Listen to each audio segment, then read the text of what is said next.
Remarks of the President after inspecting the Apostle Islands in Ashland, Wisconsin, September 24th, 1963. Governor Reynolds, Senator Nelson, Secretary Freeman, Secretary Udall, ladies and gentlemen, I am glad to be back in northern Wisconsin. I am, I think, the second President of the United States to spend the night in Ashland. Calvin Coolidge was here for some weeks, some days, but he never said a word.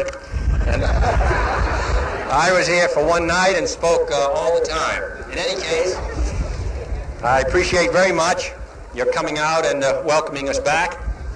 This trip, which is a conservation trip across the United States, came about as a result of a suggestion by your junior senator, Gaylord Nelson, who made conservation his great work as the governor of Wisconsin and has had a strong conviction as senator, as do I, that every day that goes by that we do not make a real national effort to preserve our national conservation resources is a day wasted.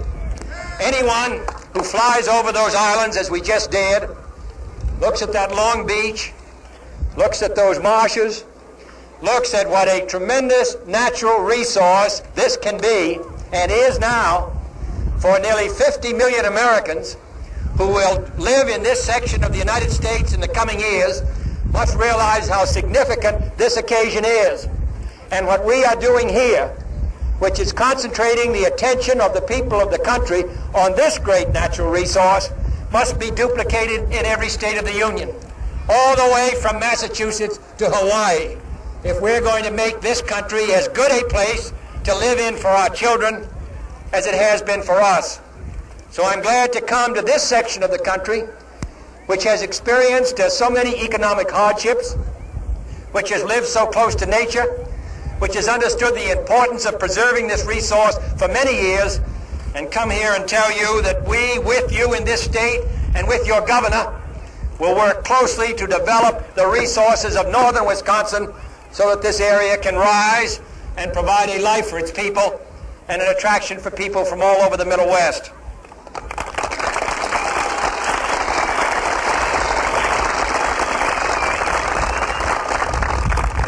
This state has seen the result of waste and indifference, and it's seen what can be done by dedication and determination.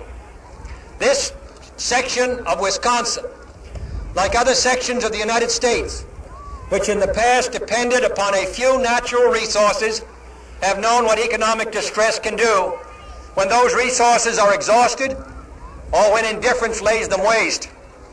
We are seeking to help correct those conditions through area redevelopment programs, through conservation programs, rural area development programs, and increased fisheries research. These things won't happen. They're going to be made to happen. And they must represent the dedicated effort of us all. And I believe we have the brightest hopes in this section of Wisconsin for the development of outdoor recreation facilities. If properly developed, recreational activities and new national park, forests, and recreation areas can bolster your economy and provide pleasure for millions of people in the days to come. If we do what is right now, in 1963, we must set aside substantial areas of our country for all the people who are going to live in it by the year 2000. Where 180 million Americans now live, by the year 2000, there will be 350 million of them.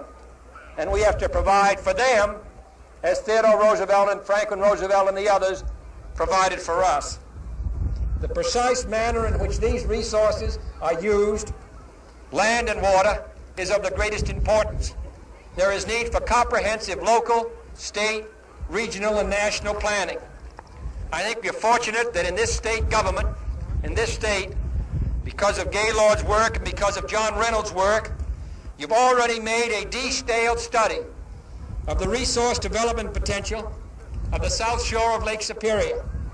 Wisconsin is the first state in the nation to prepare a comprehensive plan for the development of its resources. You're also fortunate in having underway a $50 million program for acquiring recreational resources. Unless you do this in your state, all these resources will be wasted away, will be used by a few, will be underdeveloped, and this area of the state will fall behind. In an effort to correct this, improve it, develop it, enrich it, I pledge you the cooperation of the federal government.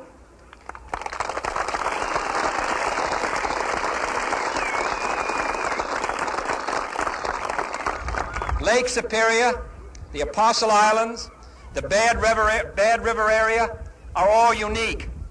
They are worth improving for the benefit of sportsmen and tourists.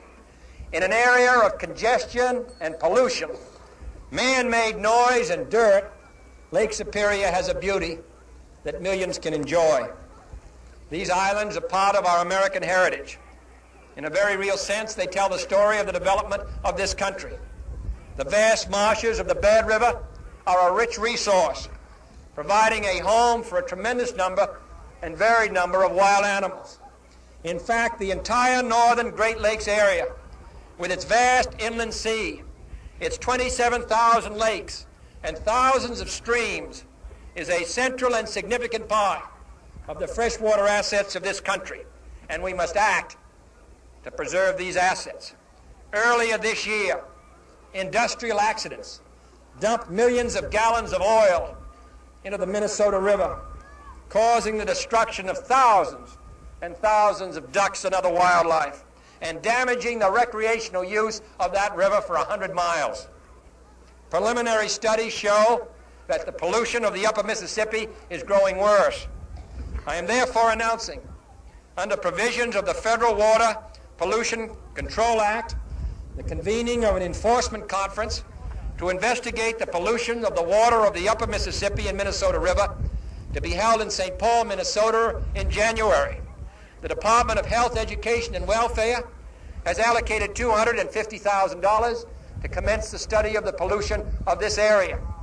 If in cases such as these we fail to act, if we fail to learn our lessons from the past, and this lesson has been a hard one for the people of this area, then the pressures of a growing population and an expanding economy may destroy our assets before our children can enjoy them. But with the proper spirit and effort of the people living in this section of Wisconsin, the people living in this state, the people living in this country, we can do in the 1960s what was done at the turn of the century, and that is make this great country of ours more beautiful for those who are here now and those who come after us. I want to thank you again for coming back to Wisconsin, which carries many memories with it, and to tell you as I look around here that I see many familiar faces, and I hope we're going to have a chance to say hello to some of you personally. Thank you.